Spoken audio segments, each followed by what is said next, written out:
So thank you for joining us here at the Loft Cinema in Tucson. We're very excited to have you here. Those of you who are lucky enough to get the book kind of know like what a great experience reading that book at home is. I have a copy and it's just amazing.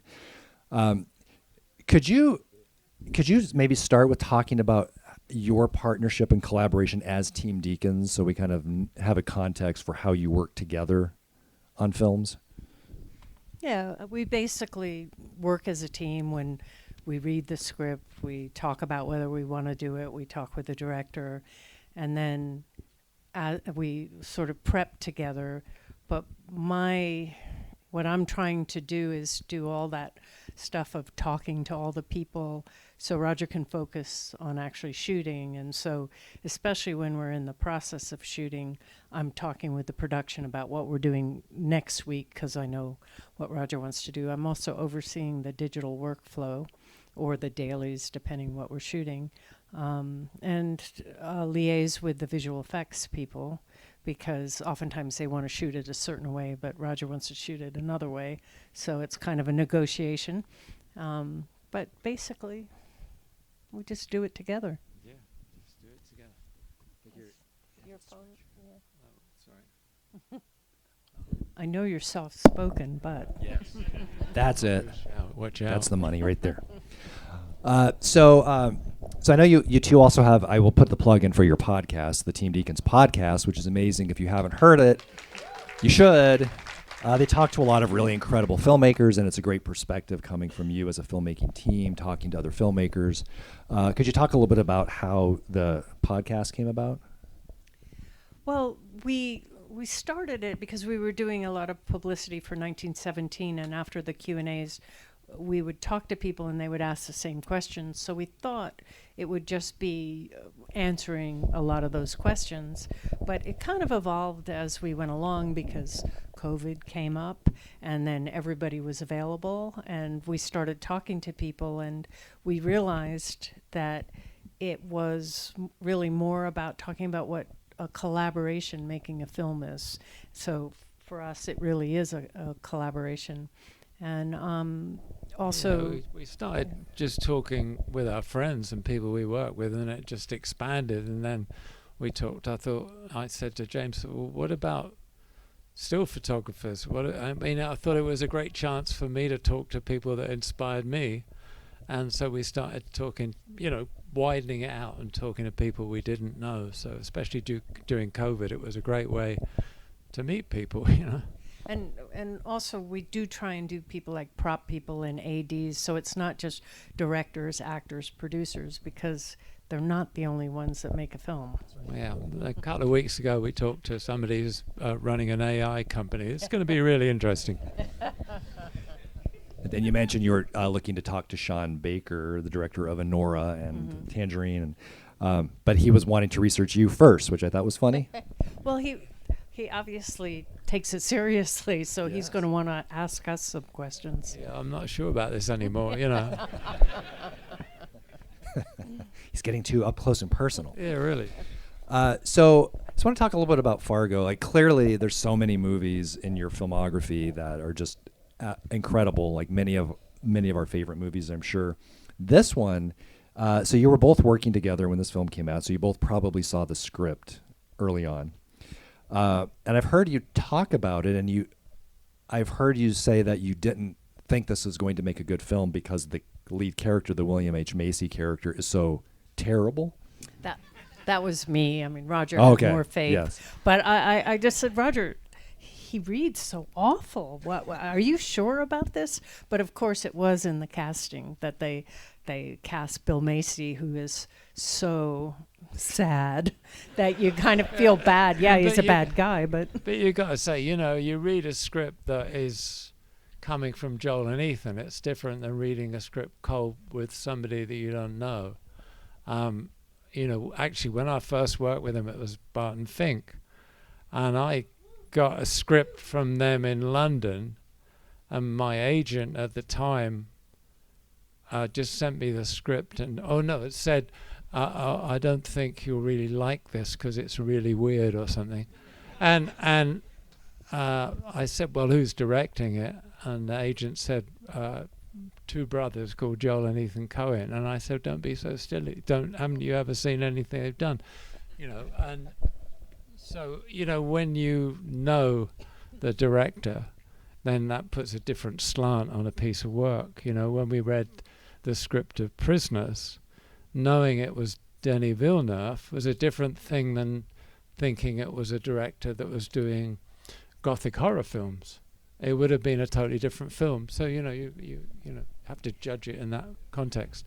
And it's oftentimes why you want to meet a director before you accept a job, just to see if their viewpoint on the script is what you think. You think it's a tragedy, they think it's a comedy. Don't do it. So you've returned to working with certain filmmakers multiple times, Sam Mendes and Denis Villeneuve. But the Coen Brothers are clearly the most worked with directors for you, correct? 12 films? Was it 11? I'm not sure.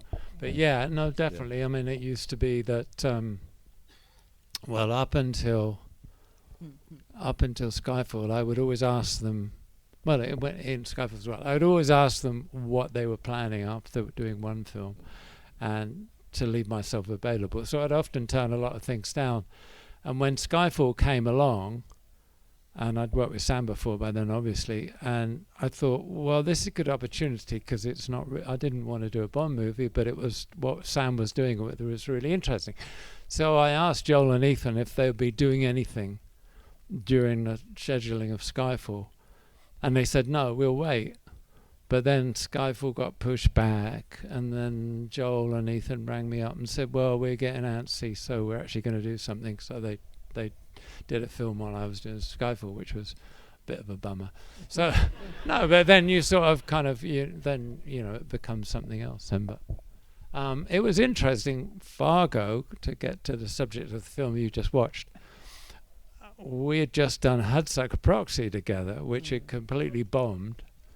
And Joel said to me, we're going to do this little film. There's no money in it. There's no budget. It's going to be really just a little film. And I said, whatever, whatever. And we read the script and thought it was strange, but yeah, whatever, And yeah, it was interesting after Hudsucker to make that shift and do a film that was very, very different from both Barton Fink and Hudsucker. And that's what's been a joy for me working with them. Every film they do is a different challenge. It's a kind of different approach. Yeah. So this was your third film with them. Yeah. And I'm curious, did your relationship with them sort of evolve? I have a vision of the Coens as being very, very specific about what they want a film to be and to look like. And I'm curious how much input you have in terms of storyboarding with them and shaping the kind of vibe and the atmosphere of the film. Well, I think we've spent it, because we hadn't worked together, it spent a long time, like 5 weeks of prep, looking at locations and storyboards together. And some films I've been on the storyboard process, and other times they've done a pass of the storyboards and we've gone through them, So it's been very different, but it's one thing sort of setting out. I mean, they're very, very conscious what they want. They write the scripts together. They're very visual, so they write them as visual kind of scripts, really. But I would say it's a collaboration. The look is with the production designer and myself and the costume and everybody else, So it's a collaboration. But I also think that over the years, you guys got on the same wavelength, because Joel and Eth don't talk a lot. Roger oftentimes doesn't talk a lot. And they came over for dinner one time before a movie, and I heard them Joel say, and Eth said, yeah, and Roger said, right. I said, guys. But they knew what they were talking about. It was funny because people have come on their sets and said, nobody's ever talking to each other. Like each other or something. You didn't need to, because we'd done so much prep and everything was so well worked out. And I guess it's a matter of also everybody trusted each other so much that you didn't really have to talk much. We'd talk about other things, And it's interesting watching Fargo after looking a lot at the book, the Byways book. It seems like you have a real penchant for kind of lonely people in bleak landscapes. But like gorgeously Well, I was bleak drawn to the script, landscapes. actually, yeah. Yeah. But did that really kind of appeal to you, like the visuals of Fargo, because of your own kind of photographic interests? No, I keep them very, for me, they're very separate. But yes, I probably, yeah. I mean, I probably was kind of a lonely kid, and maybe that stays with me. And I kind of feel that when I look at images. I like the sort of sense of a person kind of lost in a big world, yeah, which is Fargo. And kind of on that note, could you talk a little bit about the challenges that shooting in snow seems like a high degree of difficulty? Could you talk about the challenges, if there were challenges? Well, the biggest challenge is it didn't snow. So the opening sequence of the convoy of cars and that, we didn't shoot it. Joel, Ethan, and I were up on the 16th floor shooting the scene in the office with the father-in-law, and you see outside the shot on Macy, it's snowing outside, but that was the only time it really snowed during a whole schedule. But what we'd done, we'd gone out onto the location of those opening shots, and we'd staked out these in this field. We put stakes in and a little label saying the lens height and which lens it was and everything, and walked through it with Robin, who was my standby operator. And when we got snow, he went out and shot that. We weren't even there,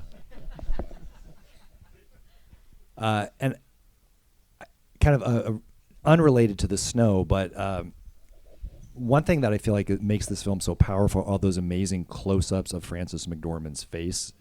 That seems like that really kind of is the crux of the moral kind of investigation the film is doing about evil and innocence. And there's a great quote from a critic once who said that looking at a close-up of Frances McDormand is like looking at a national park. I don't know if Fran would like that, but Yeah, Think about that. but I've Depends on heard her the reference park, a I lot. guess. Yeah, and she said it's because my face is natural looking and it's like aging naturally, and it has like a lot of character. And I wonder if you could talk a little bit about using faces as opposed to using landscape to kind of tell the story. I don't know what I could say about that, really. I mean, I remember when I was at art college, a photographer said to me, if you can photograph a human face, you can photograph anything. And that's the most important thing. In a film, it's the most important thing, isn't it? If you don't have a face, really, what have you got? Yeah, I don't know what to say about that. Well, this film is full of great faces. Like William H. Macy has a great face. Peter Stormare has a great face. Steve Buscemi has a great face. It's like, do you kind of look for interesting faces and kind of like play with that in terms of like how you film them? I just react to what's there, really. I don't look for anything. I mean, I don't cast it. I don't cast the characters and that. I just like faces. I like photographing faces. It's the most interesting thing, really, I think. So before we open up the audience, I just wanted to ask you this question about it always strikes me with Fargo and many of your films that you've shot that the cinematography is like a supporting actor in the film in terms of supporting the other characters. It's sort of like the invisible character, and I wonder how you view that, because it gives the cinematography gives the actor sort of a place to sort of play off of. And in? Well, it's a lot of things to talk about the relationship with an actor, because, I mean, it depends on the film. Because like Barton Fink, the camera's almost a character, because it's actually sometimes separated from the action. It's telling the story by itself in the way it moves and shows the peeling wallpaper or whatever. Whereas in Fargo, I remember that the boys said they wanted to do something very different to Barton Fink and Hudsucker. They wanted something much more naturalistic. They imagined a style, and I think Joel said this, more like a Ken Loach movie where, the camera's in the corner of the room and you cover the scene one way, and the camera doesn't move. But the funny thing was, the first shot we did in Fargo was a 60-foot tracking shot of Buscemi going across the snow to bury the money, you know. So there went that idea. You know, that went idea out. But it still does have a feeling of that naturalism, and it's more observational. The lens is slightly longer than Hudsucker Proxy and stuff. So the relationship of the camera to the actor depends on the style of the piece. And also this depends on the way that the story is being told with the camera. Not in so many films are just like, if somebody's talking, you got to be on them, right? You know, and that's kind of death. I think the great directors like Joel and Ethan, obviously, sometimes you don't have to be on the actor's face. Sometimes you be on the back of somebody's head, or like a Denis Villeneuve, you know. The way he directs, it's the camera is expressing something that is within the story, which is also part of the actor's performance, but it's not necessarily flat on their face, you know, achieving it. Scene between the two guys when they had their big parkas on, you can see part of their face, and they wished afterwards they had just done a side angle where they were talking to each other, and you just when we saw watched Dailies, they were wondering about reshooting it because they felt they'd compromised what they really wanted, which was not seeing the face at all. And then finally, I just wanted to ask you that I find Fargo very funny. I mean, it's very moving and kind of sad in a lot of ways, but it's also very funny. And I'm wondering if when you're shooting a film and you know that there are moments of humor in it, does that influence how you decide to shoot certain scenes to kind of bring out the comedy aspect of it? Well, I think the thing with Joel and Ethan, it was never that. It was you were never shooting a comedy. It's kind of like, but isn't life funny?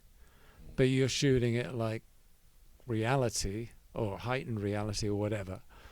But you know, you're not trying to bring out the comedy, because they're not trying to bring out the comedy in the way they direct or the way the actor says the lines, really. I mean, the people in Fargo talk like the people in the film. I mean, the two girls in the bar actually talk like that. It's not like they're acting like that. They're actually, that's who they are. So, you know, the humor comes out of the reality of the place, and like, aren't we funny as human beings? So, yeah, you're not trying to light it or photograph it for comedy, you know. Yeah, and there was slight criticism, I remember, of this film where some critics thought they were mocking people in Fargo. They're from that area, though. So yeah, I kind of think it's a narrow thing between mocking and celebrating. And to me, it's kind of celebrating, really. And again, you know, aren't we all strange? It wasn't mocking, really. So what did you think about the scene where with Fran and the old high school friend? Well, loved it, of course. Yeah. Was there like a story behind that? But it's got nothing to do with the story, is it? Which is really interesting. So when you're shooting it, you think, "Oh, how is this going to ever fit in?" And it's one of my favorite scenes. It doesn't have to fit in. Right. Do you think that's what kind of makes it interesting? Yeah. Mm-hmm. Yeah. Yeah. We were just talking at dinner about how sometimes the things in a movie that don't necessarily fit are the best parts of a movie because it makes it sort of interesting and gives you like a little grit. So it's not perfect. Yeah, it was great. Can you take some questions from the audience also? Does anyone have any questions? Okay, let's start. Okay, so Johnny right there has a mic. Johnny, how about right here? So we're going to go to different quadrants. So we get like all the quadrants hit. There's 6 quadrants here. Yeah. Oh. Hi, Roger and James. Love the podcast. Thanks for doing it. I wanted to know, just after being in Tucson for a little while, what kind of movie would you both be excited to get the call to come shoot? But that's a hard one, isn't it? Well, you would first say as a Western, isn't it? But I don't know. I mean, I really like No Country for Old Men, and I'd really like to work on a film that was a kind of modern Western like that, you know? And that's what I feel when I come to somewhere like here. I suppose maybe that's a bit cliche, but I do. We'd love you to come back and shoot a Western. Just saying. Throw it out there. Yeah, so let's do someone here in the middle. How about like right here on the end here? Yeah.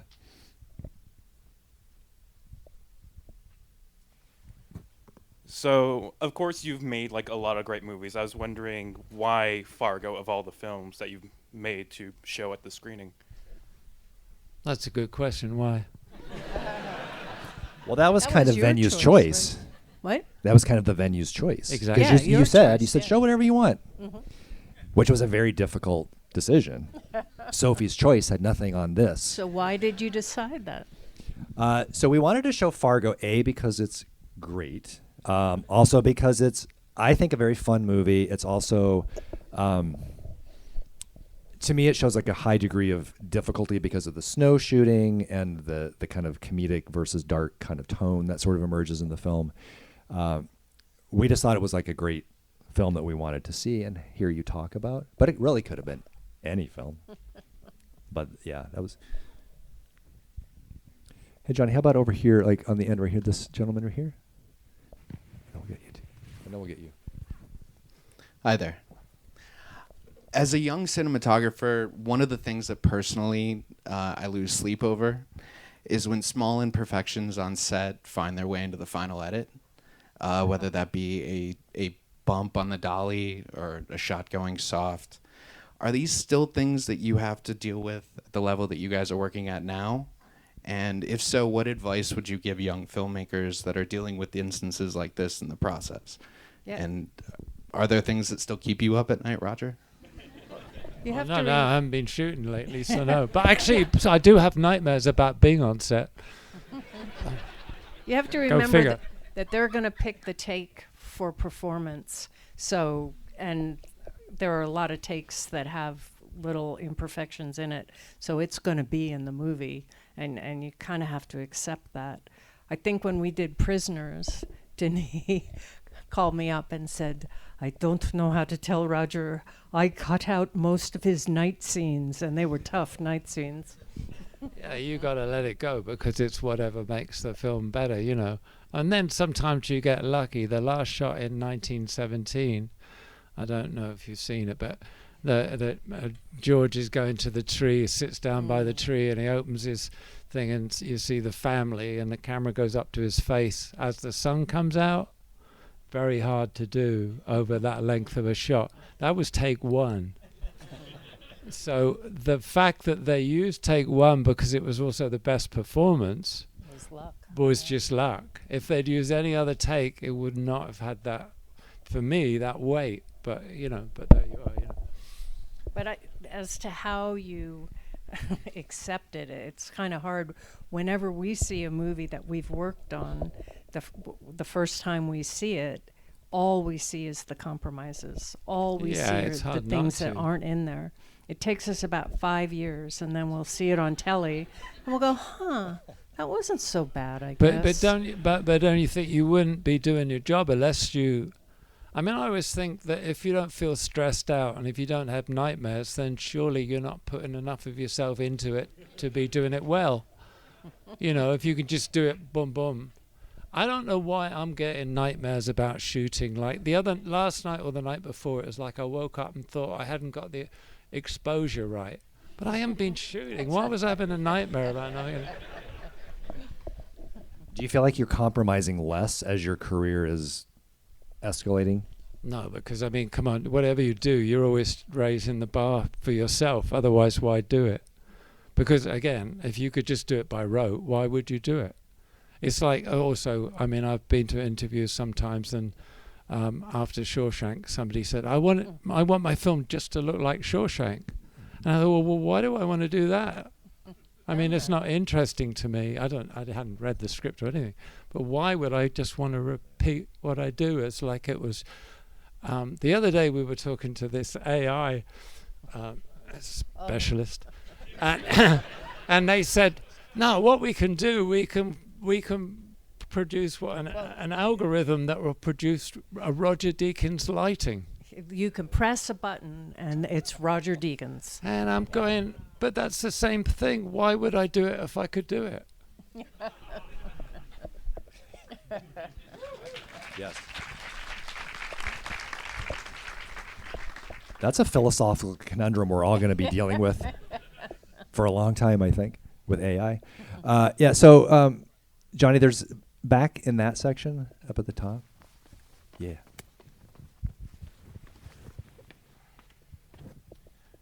So, can I take you back to 1984?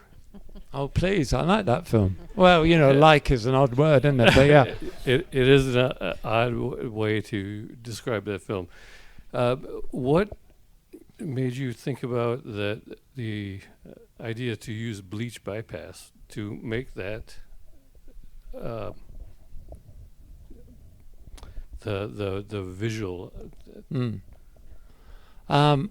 Mike and I wanted to shoot in black and white, but they wouldn't give us the budget if we'd have done it in black and white. So we tried to find a system that was as close to black and white as we could and cheating, basically. And thankfully the producers and the studio accepted that. It was Virgin Records were doing it, actually. Virgin were backing it, and they accepted the bleach bypass.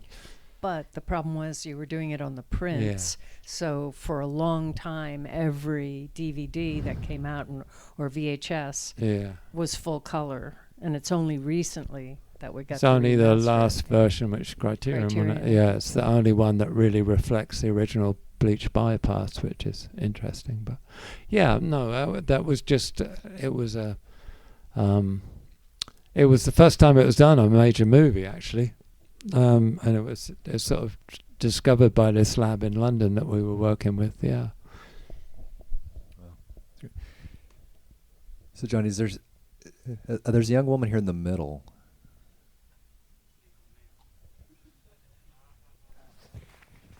Oh, I'm sorry. Yes, a person. It's good. Right It's there. my hair. Right there was the hair. No, going back to your guys' sentiment on not wanting to do things that you've already done, looking for new experiences and challenges and stuff. I was just looking at the news on the announcement of the live-action How to Train Your Dragon movie. I was wondering if you were involved in that at all, and if not, how do you feel about someone shot for shot remaking your shots there? Well, I don't know that remaking it shot for shot. I mean, we work closely with Dean DeBlois on the 3 animated And films. we were asked to do it. Yeah, and Dean asked us to work on the live action. But I can be quite honest about it. I said to Dean, I didn't really want to do something that was going to be mostly shot on a stage against blue screen or in a volume with an LED playback and that is going to be largely animation because you don't have real dragons. And I just didn't really feel that, I don't we've always turned down films that have a lot of effects work. I'm not really into that sort of world, really. But I guess that's because I came from documentaries and I like working in a real live situation. So anyway, that's a long ramble about. We were talking to Dean about it, and it's probably going to be great. I hope it is, because Dean's a lovely guy and he's a great director and he's a good writer. I think also part of the problem was some of the main characters, because they were dragon, we would be shooting things. That's what I mean. Yeah, it's just like you're not. You don't shooting know real what the world, main character's doing because they're not going to do it till later. Sometimes these things can become a big technical exercise, and the idea of the storytelling gets a bit lost. And what was so lovely about the 3 animated films was that freedom, that sense of kind of like play that it had. But I'm not. I hope it works for Dean the live action version. But we'll see. Part of the magic of making movies is that you go on to the set, so you're somewhere different, and then the actors come in and they become different people, and you're just in this different world. But that's not true if there's a blue screen in the back, because then you're aware, okay, so I'm not really in space today or wherever. It's surprising how many times you can walk on a set. Like now I'm really going on. But like 1984, which was the first big film that I worked on, and sometimes you really felt you were in that world. It was really hard sometimes because it was so dark. I mean, just metaphorically. You just feel part of that reality in some strange way, and that's what I've loved about filmmaking. But also, you should say that all the effects were in camera. Yeah, on 1984, for instance, that was really extreme. There was not a single post-effect house on the shoot, which is, you'd be hard pushed. The last film we worked on, Empire Light, you wouldn't believe there was 500 effect shots, and this is shot in a little seaside town in England, which should be fine. Should be fine. So in terms of effects movies, Blade Runner 2049, which is amazing, was that was more practical Yes. than Yeah. Yeah, CGI? there was shots of the spinner going over the seawall and all that, which obviously was a big effects creation. But most of it was backgrounds were being created, and Yeah, way in the background. we deliberately built sometimes false perspective sets, like when they're on the roof in the rain. That's all there, but just something in the way background's done, and all the effects is there. The rain's there, the mist is there. I think it makes a difference with the actors too. You're getting better performances more easily. Well, it's like because they're saying actually there. you're immersed in a real world. So I mean, if it's good for us, it's got to be even better for the actors. Yeah. Do they train actors how to work with green screens? Like, I know, would we say haven't done it. no, but where do they get that knowledge? Is it just through experience? Because that's not part of probably what they teach you in acting school, I would guess. Yeah, I mean, I don't know. I say we haven't had that much experience doing films with a lot of green screen. Yeah. It would be a challenge, I think, Johnny. So there was a young woman down here. I know. Where are you at, Johnny? Oh yeah, with red hair. Yes, there she is. I see it. So I guess I just want to ask you guys, what was the most fun movie set that you ever worked on, and why? Your favorite, I guess. Yeah, I don't know. They're all so different. I mean, it's fun working on what is fun? I mean, it's fun working on a film that's very challenging. I'm the honest one. It always becomes more fun afterwards. Yeah, afterwards. Because when we're it's going fun. through the last it, day it's is not quite always fun. Yeah.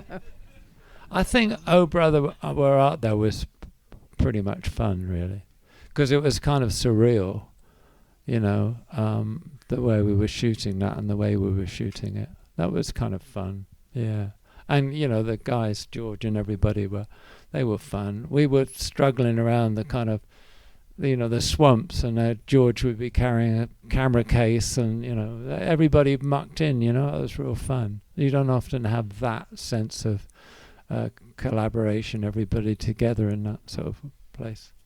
I think 1917 was fun because we did all the hard work in the beginning, and when we actually shot it. Funnily, was one of the very easiest easy, shoots we've been on, but yeah, they're all fun for difference. I mean, what is fun? I mean, we love working on Kundun, but that was so much about the relationship with the Tibetans and all the people we met in Morocco. That was really fun. But I don't know what you mean by fun. A subjective term. Is there anyone over on this side? We haven't got anyone over here. How about right up there by the wall? Yeah. Johnny's getting his workout. yeah, He's getting it, Whoa. yes. I want to cover the whole theater. All right, cool. Do you find most of the stuff you've done is sort of one-off? You said you don't like returning to your previous work. Do you find that, or did you find when you were working on Skyfall, because Bond has such a very set aesthetic and look, and as a Bond fan looking at Skyfall, I can see everything that came from. Did you find that challenging, something different? Like, what are the considerations, I guess, you go into on going something that's a large not franchise, but long running thing that exists before you and will after, versus one-offs, like say Well, the any of important Joel thing and for Ethan me stuff. about Skyfall in particular, or Blade Runner actually, but what were we doing when Sam called about Skyfall? It was True Grit. Yeah, I think we were Santa Fe. we were working on True Grit, and Sam called about Skyfall, and he said, don't put the phone down when I tell you I'm thinking of doing the next Bond movie. And I said, I'm about to put the phone down. And he said, no, I'll be in LA when you get back from shooting on True Grit, and we'll talk about it. And it was really important to me that I wasn't being brought on to do something that was like, part of a franchise per se. He said, no, we're going to make a movie. It just happens to be a Bond movie, but it's going to have a story of its own, and it's going to stand on its own feet. Like, so I didn't relate to anything that had come before it in terms of the Bond movies. I don't even like Bond movies, frankly. Well, and they do have the Bond people have a certain way of working, but they also are very supportive of the creatives. So they want them to do, what it is that they do.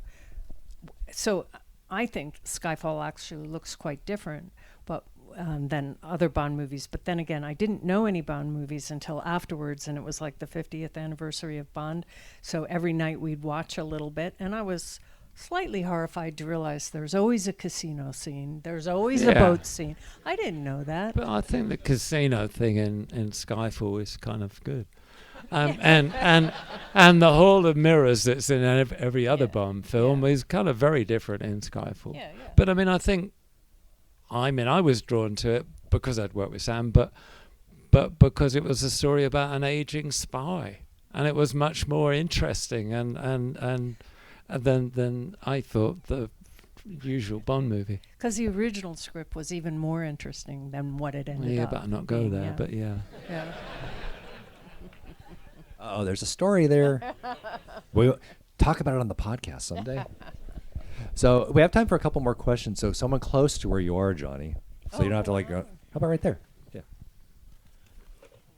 Hello. So this was my first time actually watching Fargo, and I was just really mesmerized by all the shots throughout the entire movie. My favorite one happened to be the 3-man shot you did with William H. Macy, his father-in-law, and his associate.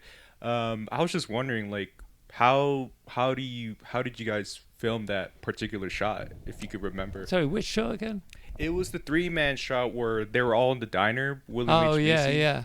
With the cars going by in the background. Mm-hmm. Yeah, I just kept looking at the cars in the background. I could do that. The thing about that was that it was a very specific location that we were looking for. I mean, Joel and Ethan had that idea in their head, like that cafe. They wanted a major road outside, and also Macy's car dealership. They wanted it to be right on a main road, and it actually was on the same road as the cafe but further along. And they just wanted the feeling of this constant motion, this constant people traveling, which sort of echoed the opening, I think, with the two guys coming into town. It's really, like we were saying before, it's about prep. It's about kind of thinking about the idea and then finding a location and manipulating the location to fit the sequence, the scene, and in Fargo, again, going back to that idea of it being slightly observational, it was a very specific shot that we were setting up that could play for a lot of the scene. Yeah. Now, was the bulk of that movie shot in North Dakota or in Minnesota, or like a mixture of both? We kept moving. I mean, I don't know where the boundary was, but all the stuff that we did at night with the car chase kind of thing and the crash, we shot that in 4 different places because there were 3 different exterior places. The snow kept melting, so I think the last location was right on the Canadian border. So what state I was in, I don't know. And Doesn't matter. And then some of it was shot in a garage because we all got so cold and we thought we're not going to see much background anyway, so why don't we shoot the cop with a flashlight in a garage?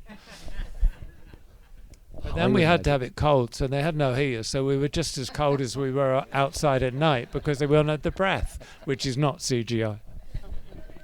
Practical breath. All right. So 2 more questions. Is there anyone here in the middle? I guess over here, there's some over here. How about here on the end?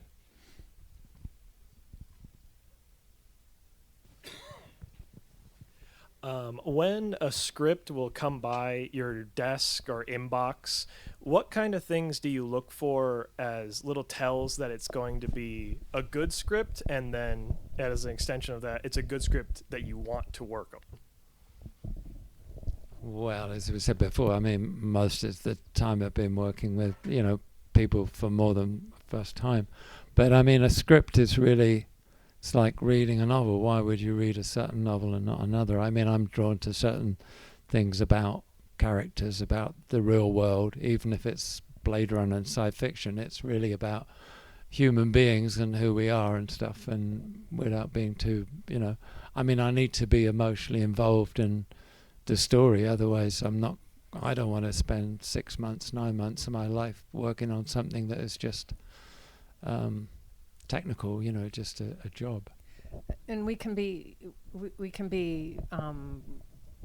like a script and think, oh, this could be good, but then you can meet with the director and realize the director's going in a completely different direction or wants to shoot it in a completely different way, and which is fine, but not what attracted us to the script. Yeah, and then there's you go, okay, never mind.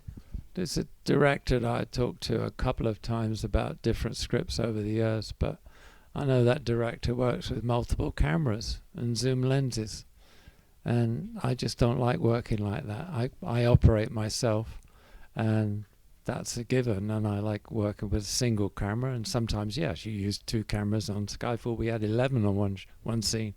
But, for the most part, I like working with one camera. I like to be the person looking through it and composing and creating the shots. And so, there's certain things that are red lines, if you like, And another time there was a script that was very bizarre, and really out there, but kind of cool in a way.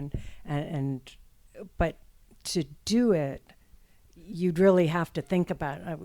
We asked him, well, are you going to figure out what the cut's going to be when you go from this to that in order to make it work? And, oh, yeah. But then we'll shoot a whole lot of stuff and decide it in that cutting room. And with a script like that, I don't think it would work. And sometimes it depends on the piece, but too, because when we're working with Alex Cox, it was a bit like that. Often we would make it up and shoot it handheld, and, lunchtime we'd go off and shoot a scene just by ourselves or something, and that's fine. That's a way of doing it and creating it. But certain stories and certain scripts, I think, need a more defined approach, really. And just for those of you wondering, that's Sid and Nancy, which is an amazing film. Yeah. Yes, that's right. So we have one more. Time for one more question. How about like someone near you, Johnny, like right here? Hi, I'm just wondering what your hope is for like the future of the medium and or the industry being as prolific as you are. It's a very apt last question, if it's the last question, isn't it? I don't know. The film industry is obviously changing a lot now, and it's we haven't. Yeah, I mean, it's changing a lot. There's fewer films made now. Cinema films, streaming, and everything. And as we were talking about, the amount of use of the volume, basically a virtual reality stage, I don't know, it's a big change. It's not something that I can really relate to. Well, I can relate to, but it's not something I really want to get involved with. I don't want to be on stage for 25 weeks shooting a film. So where it's going, I don't know. It's like we're saying, where is it going with AI? I'm not sure. It's hard to tell. I think the hope is that it's going to, shift more towards stories again, as opposed to more towards incredible visual effects, which are great, but it works better for me if the story is stronger. It's a hard one to answer. Well, just to wrap up, one thing that's so inspiring about the podcast is that clearly you both love cinema, and that's very inspiring. And I'm wondering if you could leave us with some inspiring words about a movie that you did not work on that you think we should all see, a new film. Seed of the Sacred Fig. Seed of the Sacred Fig, opening here at the Loft in January, just FYI. But why do you think that's such a great I just think that director, who we happened to talk to for the podcast last week, I think is one of the two great directors working in the world today. The other be Andrzej Zwyzgintsev, and because they're making films that are so relevant to human society. And okay, all his films have been about Iran, but they have a much wider kind of reference, really, I think. And it's just a wonderful piece of filmmaking. And the interesting thing about it is the conditions he made it under in Iran with a crew of 5 people. The cameraman was by himself, no assistant, nothing. I mean, it just shows you what you can do, what a standard of filmmaking can be with in such extreme conditions. And he seems like a really wonderful guy, and a real filmmaker. And he was arrested for the film. Well, he was going to be arrested once he finished. So then he walked 26. He asked his lawyer how many days he had before they would put him in jail, because he was sentenced to 8 years, and they said, "Oh, you probably got 30 days." So he shot the film in 30 days and then fled the country. And he also had been arrested many times before. I think maybe 8 times before he'd been in jail. So he knew he didn't want to do that again. Yeah. Well, that's brave filmmaking. That's the kind of film that you want to support, you know. And yeah, exactly. It's incredible stuff. I mean, that's not going to, obviously, don't think that should be everybody, but it just shows what can be done in those extreme situations, and should give everybody, feeling that they could do something themselves. Yeah. This has been incredible having you here, by the way. Thank you. I want to thank Roger and James. Come back someday, please. Thank you. Yes. Thank you, everybody, for coming. Thank you.